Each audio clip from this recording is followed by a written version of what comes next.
নমস্কার, আমি অ্যাস্ট্রোলজার শ্রী শান্তনু শাস্ত্রী। আমার ইউটিউব চ্যানেল সহজ জ্যোতিষ শিক্ষাতে আপনাদের সবাইকে স্বাগত জানাই। আজকে আলোচনার বিষয় হচ্ছে আমাদের কুণ্ডলী নিয়ে একটি আলোচনা করছি। আমাদের শাস্ত্রে কুণ্ডলী কিন্তু একটি ভীষণ ভীষণ আমাদের খুব প্রয়োজনীয় একটি জিনিস, কারণ গ্রহগত পজিশান, গোচরগত অবস্থা এবং দশা অন্তর্দশা এগুলো কিন্তু ভীষণ একটা প্রয়োজনীয় বিষয়। আজকে এই কুণ্ডলীতে আমি দেখাবো বৃহস্পতি কি শুভ না অশুভ। অনেকে জিজ্ঞেস করেন বৃহস্পতি কি আমার ভালো আছে, বৃহস্পতি কি আমার খারাপ আছে। এই জিনিসগুলো নিয়ে আজকে আমার প্রধান আলোচনা, সেই আলোচনাটি আপনাদের সঙ্গে করছি। তা আজকে আমি একটি উদাহরণ হিসাবে দেখাচ্ছি যে তুঙ্গ বৃহস্পতিও কিন্তু অনেক সময় খারাপ ফলাফল দিতে পারে। কিভাবে দেয় তাহলে আপনারা বুঝতে পারবেন যে বৃহস্পতি শুভ না অশুভ।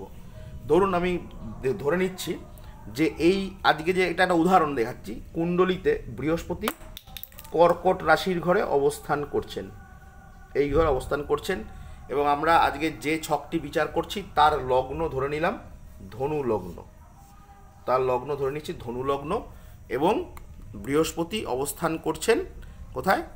কর্কটের তুঙ্গ ক্ষেত্রে। ভীষণ ভালো, ভীষণ ভালো ফল দেবে বৃহস্পতি। নো ডাউটভাবে ছক দেখে আমরা বলে দিচ্ছি যে বৃহস্পতি তুঙ্গ আছে, তোমার কোনো চিন্তা নেই।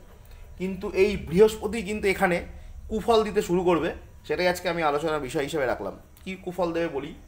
প্রথম কথা, বৃহস্পতি কিন্তু শুভ গ্রহ, সে খুব একটা খারাপ ফল দেয় না, মানে মানুষের মারক হিসেবে মানুষকে বিপদে ফেলে দেবে এই ধরনের কারবার বৃহস্পতি কিন্তু করেন না, কারণ তিনি ভীষণ শুভ একটি গ্রহ। তাহলে কিন্তু এখানে কেন খারাপ ফল দেবে, কী করে খারাপ ফল দেবে দেখি। এখানে দেখুন, এখানে যদি এই লগ্নকে 1 নম্বর ধরে আমরা এগোবো, এটা হচ্ছে 1, 2, 3, 4, 5, 6, 7, 8। অষ্টম ভাব কিন্তু আমাদের জ্যোতিষশাস্ত্রে একটি দুস্থান হিসাবে মনে করা হয় এবং সবচেয়ে খারাপ দুস্থান অষ্টম ভাব। এইখানে বৃহস্পতি তুঙ্গ হলেও তিনি কিন্তু বসে গেছেন কোথায়? অষ্টম ভাবে, অর্থাৎ দুস্থানে। উদাহরণটা দিই আপনাকে। ধরুন আপনি রসগোল্লা খুব ভালো খান, তার সঙ্গে যদি আপনাকে পায়েস দেওয়া হয় খুব ভালো হয়, কিন্তু এই দুটো খাবার আপনাকে দেওয়া হয়েছে কোনো ডাস্টবিনের পাশে অথবা এমন একটা জায়গায় দিয়েছে সেখান থেকে টয়লেট বা ল্যাট্রিনের খারাপ গন্ধ আসছে, তাহলে কিন্তু সেই খাবারটি আপনি তৃপ্তি করে খেতে পারবেন না। কারণ যতই ভালো আপনার প্রিয় খাবারটি দিক, কিন্তু সেই খাবারের জায়গাটা ঠিক নেই। কিন্তু খুব খারাপ খাবার, তো দেখা গেল শুক্তো ভাত দিয়েছে বা ডাল ভাত দিয়েছে, আপনি ভালো খান না, দিয়েছে খুব 5 স্টার একটি হোটেলের ডাইনিং টেবিলে, তার মাথার উপর এসি চলছে, সুন্দর চেয়ার টেবিল ডেকোরেশন, টেবিলে চামচ প্লেট যেরকম 5 স্টার কায়দায়, সেই খাবারটিও কিন্তু আপনার কাছে অমৃত মনে হবে। সুতরাং কোন গ্রহ কোন ভাবে বসেছে এটি কিন্তু ভীষণ আমাদের কনসিডার করাটা জরুরি। সে কিন্তু সেইভাবে ফল প্রদান করে।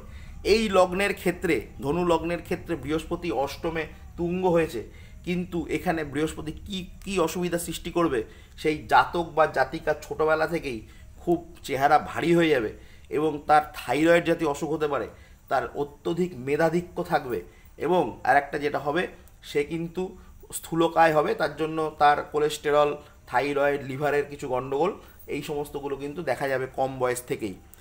কিন্তু এই জাতকের প্রচুর জ্ঞান থাকবে, তিনি মহৎ হবেন, তার ধর্মকর্মে প্রচুর জ্ঞান থাকবে, তিনি 10-12 বছর বয়সেই তিনি দীক্ষা নিয়ে ফেলবেন, তিনি প্রচুর গুরুর সান্নিধ্য পাবেন, এই কিন্তু আধ্যাত্মিক চেতনা সম্পন্ন হবেন। এই হচ্ছে বৃহস্পতির শুভ ফল। অশুভ ফল হিসেবে কিন্তু তার স্থূলকায় হবে, যেগুলো আমি মেনশন করলাম।